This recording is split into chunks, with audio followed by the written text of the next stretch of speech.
The future of the franchise may depend on the New Orleans Pelicans getting a new arena to replace the aging Smoothie King Center. That is not hyperbole. It's Locked On Pelicans. Let's go. I'll explain everything in today's show.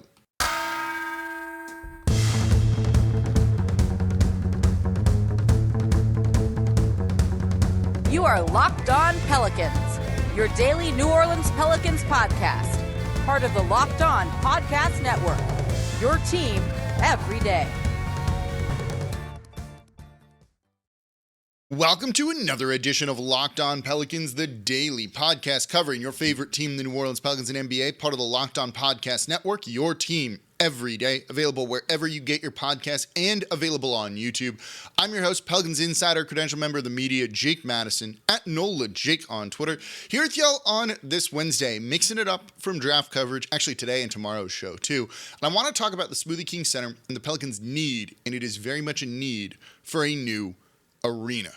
We'll get into that, and it has to do with the future of the franchise in the city. So we'll break down how the Smoothie King Center kind of holds up right now, why you want a new arena, and what it means for the team at large. That's kind of the rundown of today's show. Today's episode is brought to you by Bird Dogs. Go to birddogs.com/LockedOnNBA, and when you enter promo code LockedOnNBA, they're going to throw in a free custom Bird Dogs Yeti-style tumbler with every order.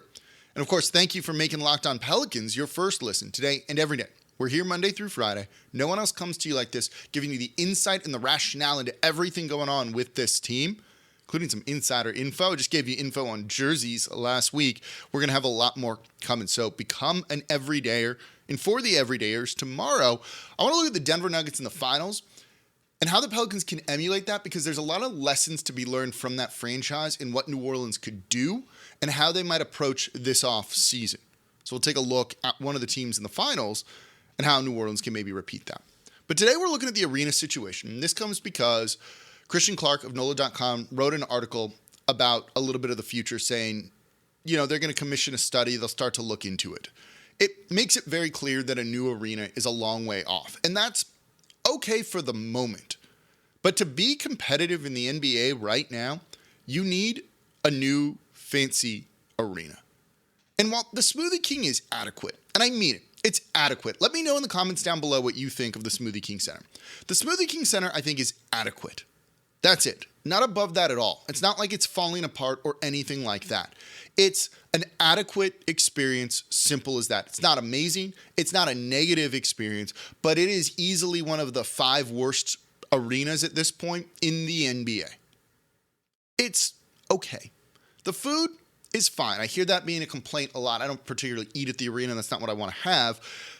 But the food is like fine. You want some chicken tenders and fries? You can get that. You want some jambalaya, mac and cheese, kind of standard stadium fare? You can get that. The prices aren't great. They're not terrible either. There's a good beer selection. There's a good liquor selection depending on what you want.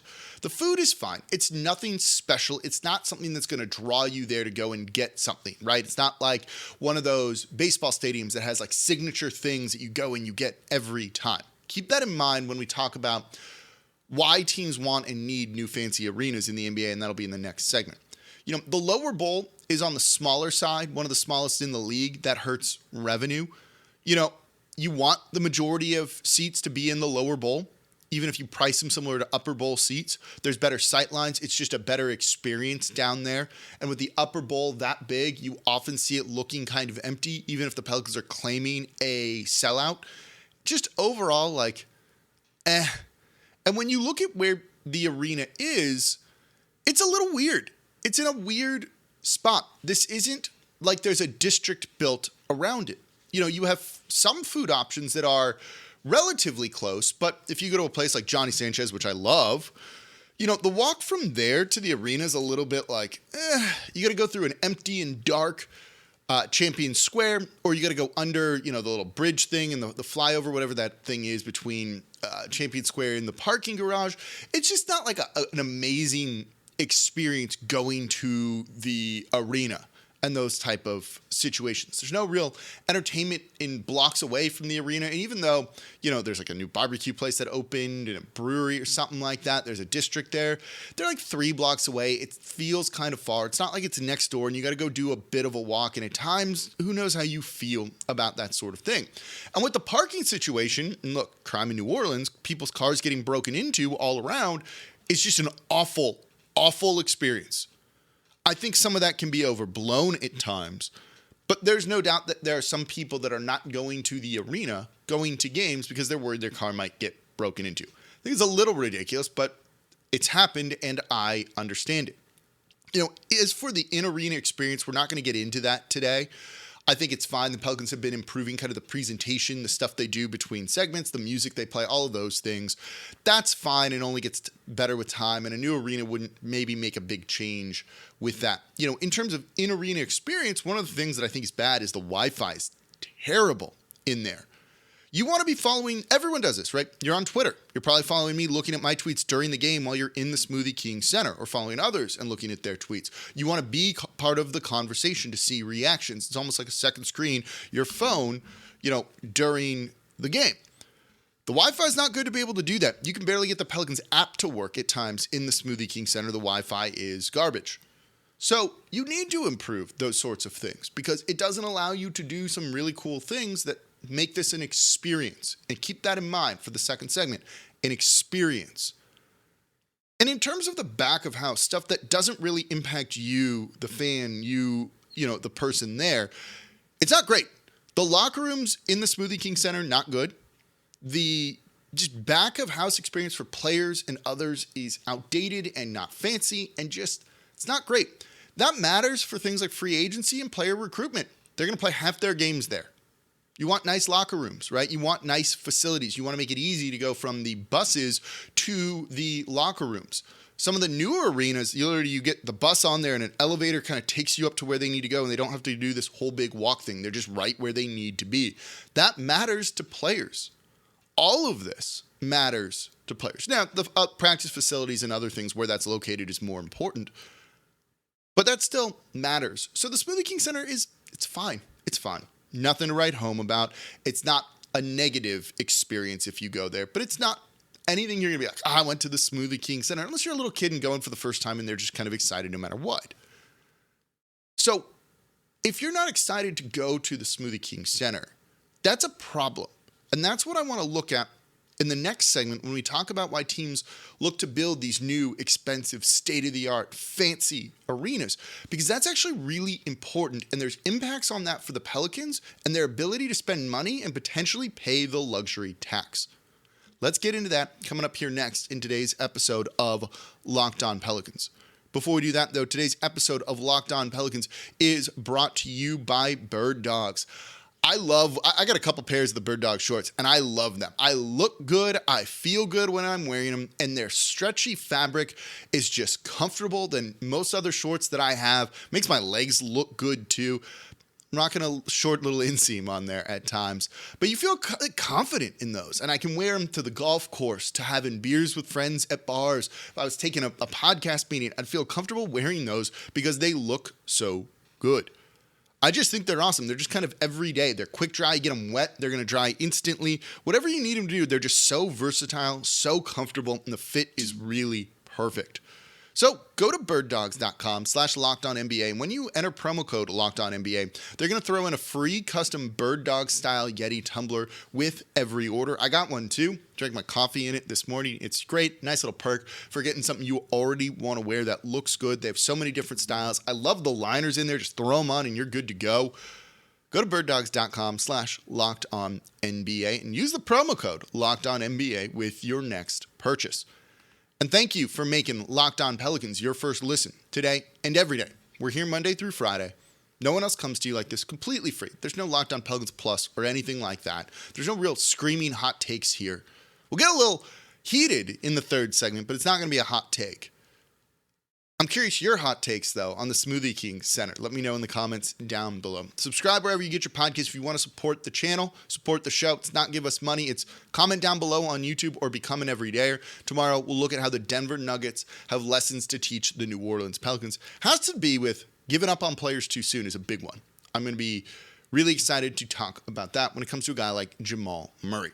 But today, we are talking about the Pelicans and their arena situation.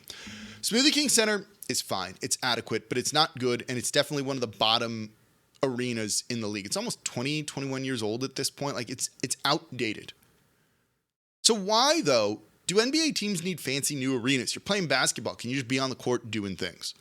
I went into some of it in the last segment, where it matters for free agency, player recruitment, player retention, player happiness. Just better facilities is going to make players happy. Simple as that. And in the Christian Clark article, he mentioned that Birmingham redid their facility for the Squadron a couple of years ago now. And when the Pelicans played a game there, preseason game, and they have another one there this year, many people with the team and players kind of remarked that this is nicer than what we have. That ain't a good thing. That ain't a good thing for anyone to be saying about this. You don't want a G League arena to come off better to other people. So the stuff for the players and people with the team, it matters. But there's more than that. Let me ask you this. It's a Wednesday night. The team's middling. They're a game, 2 games below 500. It's January and kind of cold outside. Are you going to go? Are you going to go? You might, because you're a diehard fan. But if you're, I don't like this phrase, more casual. If you're just got other things in life, right? And you're not one of those people that's like, I'm going to make every game. Maybe you don't have season tickets. They're playing another middle of the road team. You going to go? Maybe not. Probably not. Especially if it's like raining and the weather's bad. What fancy new arenas do is, and I'm going to get kind of technical here because this was given to me by someone within the league. They enhance the value proposition of attending games. That is a quote. They're competing with incredible TV experiences. You know, make your jokes about Bally's and all of that here, but TV technology has come a long way. I got an awesome one downstairs that I'm watching the finals on, and it's fantastic. Color looks good. You know, say what you will about the broadcast and the people talking, but overall, it's great to be on my couch watching this awesome game that looks fantastic. I don't have to get up. I got all my snacks, my drinks, everything I could need. I am comfortable. I'm having a great time. I got my laptop or my phone to kind of be the second screen, interact with all y'all on Twitter. Simple as that. Why do I need to get up, put on clothes, go drive to the arena, find parking, be worried about what might happen to my car during parking, pay for a ticket, pay for concessions that are just meh? You need to get people in the arena because that is a big revenue stream for these franchises. You need a first-class experience to overcome the convenience of watching these games on TV. Again, make your jokes about Pelicans games not being available and all of that, but in general, you understand what I'm saying. It can be expensive. I'll be honest. I go to 1-2 Saints games a year. I've had the opportunity to buy season tickets the past couple of years, and I just don't do it because it's easier, and I'd rather watch it on TV. I don't have to fight with bathroom lines, pay exorbitant beer prices, other things like that. The experience for me, nothing beats being in the dome, but on a game-to-game basis, man, let me just chill and be at home watching them. Unless Saints and Pelicans, y'all want to give me some free season tickets, I'll take a call and I'll make sure I'm at every game and talk about how awesome it is. So that same applies to the NBA, especially if the team's not good. You need that revenue source. A first-class experience, a world-class, fancy, new, state-of-the-art arena can deliver that. When I went out to Dallas for the Tulane's Cotton Bowl, proud alum here, I was really excited, and one of the draws of going to that and spending the money on everything was I get to see Cowboy Stadium, which I hadn't seen before, AT&T, whatever it's called. I hadn't seen it before. I wanted to kind of experience that and see what it was like. Nobody is saying that about the Smoothie King Center right now. I haven't been to the Chase Center for the Golden State Warriors. I want to see it. I cannot wait to see the Clippers Arena when that's built in a year or two. No one is saying, I am so excited to go to the Smoothie King Center. No one is. Unless you're just excited about going to the Pels game, different than saying you're excited about going to the Smoothie King Center. That is revenue lost for the team. That's where you get, people wondering if the stadium's full and all those jokes, and it is. We don't need to get into that stuff. It's a revenue source, and for a team that we have questions about paying the luxury tax, has never paid the luxury tax before, having a top quality arena that provides additional revenue streams is a big deal. That's just looking at it for the team and not looking at it for like the city as a whole and the economic impact, which we'll get into the next segment, but also succession with Gail Benson and potentially the team leaving the city. So building this first-class experience maybe means the Pelicans could pay the luxury tax in the future because they have more revenue and more money coming in. These things are important. It's important to get people excited to go to games because you build fans for life and to get them to stick with the team through thick and thin, even if the team is not being competitive. And then there's the bonus to player retention, player recruitment, those sorts of things. These new arenas are important because they are a revenue stream. It comes back down to money, even if you have to invest that money in the first place in building it. So will it happen? Why does this need to happen? Succession, relocation, who pays in the economic impact, and looking at this kind of as a holistic district is what I want to talk about coming up here next in today's episode of Locked On Pelicans. And today's episode of Locked On Pelicans is brought to you by FanDuel, America's #1 sportsbook. Make a fast break to FanDuel during the NBA playoffs and soon to be NBA finals. Because right now, new customers can get a no-sweat first bet up to $1,000. That's $1,000 back in bonus bets if your first bet doesn't win. I love being on FanDuel. I got a futures bet on the Denver Nuggets winning the finals, a parlay with Nikola Jokic winning MVP, and I'm feeling great about that right now. They also have awesome promotions every day and the same game parlay. Take a guy to go over on their points scored, another player to hit 2 or 3 or more three-pointers, make even more money. And what's great is the app's so easy to use and they show you popular parlays out there. Plus it's safe and secure and you get paid instantly. There's no better place to place a bet all playoffs than America's #1 sportsbook, FanDuel. Visit FanDuel.com/lockedon and get a no-sweat first bet up to $1,000. That's FanDuel.com/lockedon. FanDuel, official sports betting partner of the NBA. And thank you for making Locked On Pelicans your first listen today and every day. We're here Monday through Friday. No one else comes to you like this, telling you why a new arena is super important for this team. And we're about to get real serious here for a minute. So become an everydayer, support Locked On Pelicans. You don't need all the hot takes. You get the inside scoop, everything you need to know right here. Tomorrow we'll look at the Denver Nuggets and how they relate to the Pelicans. Friday, we will look at another draft prospect. If there's someone you want, let me know in the comments down below as well. We'll kind of go popular vote. Bryce Sensabaugh right now, I think, is listening. That'd be cool if he was listening. Is leading, and I think that's who we're going to end up talking about. Today, though, we're talking about the need for a new arena. So I just told you that the Smoothie King Center is adequate, but they definitely need a new one. And I explained why you need a new arena just for revenue streams in general. Here's why this is really important for the New Orleans Pelicans. They're going to opt into the extension of their lease, option on their lease, whatever it is, that's basically going to tie them to the Smoothie King Center through the end of the decade. You're looking around 2023, they can opt out of that. That is a looming atom bomb here for New Orleans. Big time. What's the succession plan? We've seen some of it written, but nothing really states exactly what it is. It's kind of nebulous. We're just always told the Saints and the Pelicans are going to be in this city for a really long time. But eventually, the teams will get sold. The teams will get sold. Gail Benson doesn't have an heir. There's no one to leave the teams to unless she just picks somebody. She might. But if you could sell them and get $3-4 billion for a team, you're probably going to do that, especially because then you can give that money to charity when you pass. So the teams will be sold eventually. If a new owner comes in and they don't have a state-of-the-art arena and the team isn't in the best place financially, and say they buy them around 2029 and they can get out of the lease in 2030, this is 6-7 years from now. What do you think that new owner really might consider doing?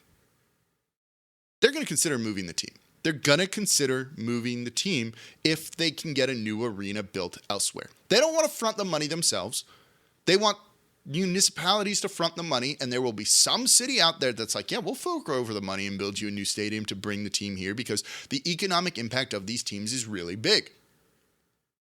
So So getting a new arena done, whether the team finances it themselves partially or fully, or the city does, and you tie them to a 50-year lease in that arena, or 20, 30-year lease, whatever it is, keeps the team here long term. I don't think the Pelicans would be smart, especially because if you do get a new owner and maybe they just want to keep the team in New Orleans and they want to build a new arena here, you can't, at the end of this lease, sign another 30-year lease, 10-year lease, 15-year lease, because you're not getting another stadium for that long. And if a new owner wants that in the city, well, then your hands are tied, and are they interested in buying the team now? So building this new arena and kicking the tires on it now, and they said they're going to commission a study. There's no need to do a study. There's every reason to build a new arena. We've heard ideas of building it down by the river, by the convention center, and I think that's a better idea. Put a couple bars and restaurants right around it. This is something the city should be interested in doing. You have conventions here, and you can have the conventions go from the convention center to the New Orleans arena, or the new arena, whatever it is, for a concert, for something else, whatever it is that you might want to do. Put restaurants, bars, many of them different options, not 2 or 3 things, which is all you have right now a couple blocks away. Put them literally next door. When I went to Dallas for the Cotton Bowl, you had Dallas Live or Cotton Bowl Live, whatever it was, literally next door, that you could walk from the arena to the bar, and we hung out after celebrating Tulane's win. It was awesome. Super easy. Didn't leave. Spent more money there. It's a fantastic setup, a fantastic idea, and that's what this team needs to do. Build kind of a district that's going to help you attract better concerts. Maybe you get Taylor Swift that way, although she definitely played the Superdome. But you get what I'm saying. Can it attract better things than you already get? And the answer is probably yeah. Could you charge higher prices? Yeah. Everyone makes more money then. So this seems like a no-brainer. And I don't want the Pelicans to leave. But there are some open questions about what's going to happen when either Gail Benson passes. We hope that doesn't happen anytime soon. Or when she decides to sell the team.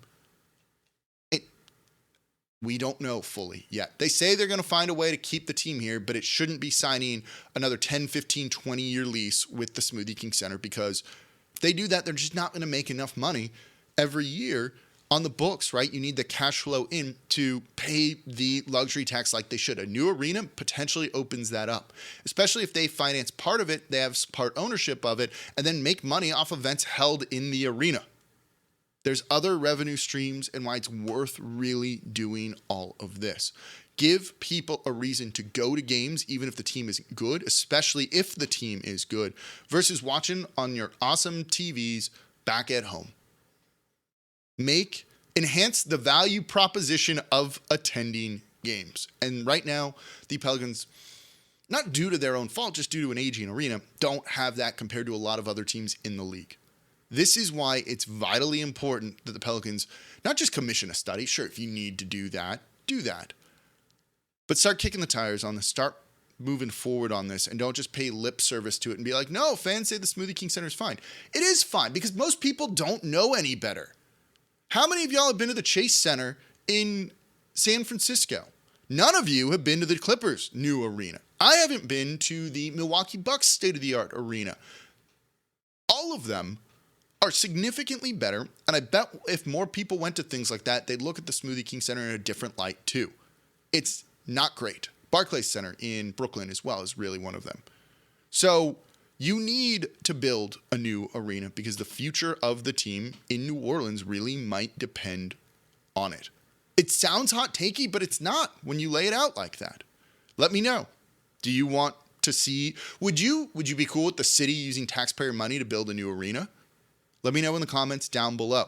So tomorrow on Locked On Pelicans, part of the Locked On Podcast Network, your team every day, we're going to look at the Pelicans' lessons they can learn from the Denver Nuggets, because there's one big one about not giving up on players too soon. Jamal Murray missed basically 2 seasons. Now they're in the finals. We'll break that one down for you, plus a couple of other things too, in tomorrow's episode of Locked On Pelicans. As always, I'm your host, Jake Madison, at NOLA Jake on Twitter, and I'll be back with y'all next.